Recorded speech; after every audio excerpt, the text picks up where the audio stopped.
एक छोटे से गांव में, जहां रातें बेहद अंधेरी होती थीं, वहां एक रहस्यमयी चोर के बारे में अफवाहें फैलने लगी थी।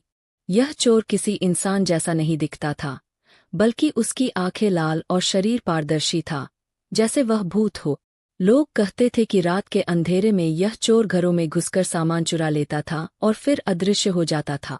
एक दिन गांव के एक बहादुर लड़के रामू ने तय किया कि वह इस भूतिया चोर का पर्दाफाश करेगा। रामू ने रात को अपने घर के बाहर एक जाल बिछाया और छुपकर उस चोर का इंतजार करने लगा। आधी रात के करीब रामू ने हल्की सी आवाज सुनी, जैसे कोई चुपके से उसके घर के पास आ रहा। वह डरते हुए लेकिन तैयार होकर खड़ा हो गया और उसने देखा कि एक सफेद धुंध धीरे धीरे उसके घर की ओर बढ़ रही थी। धुंध में एक आकृति उभर रही थी, जो धीरे धीरे इंसान की शक्ल में बदल रही थी। जैसे ही वह आकृति पास आई, रामू ने देखा कि वह चोर वास्तव में कोई भूत नहीं, बल्कि एक साधारण आदमी था, लेकिन उसके पास एक पुरानी जादुई छड़ी थी। वह चोर अपनी छड़ी के जरिए अदृश्य हो जाता था और उसी छड़ी से गांव वालों के सामान चुराता था।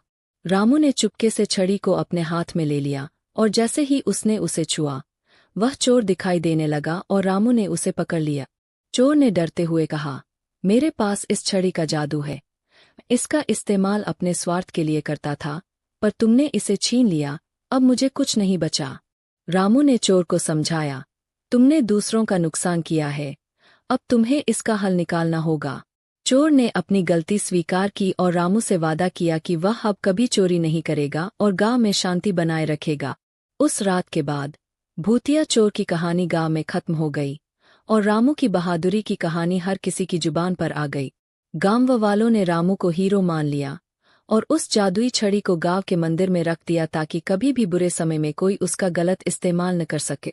और इस तरह भूतिया चोर की कहानी एक सीखे हुए पाठ के साथ समाप्त हुई कि किसी भी बुराई का अंत सत्य और साहस से होता है।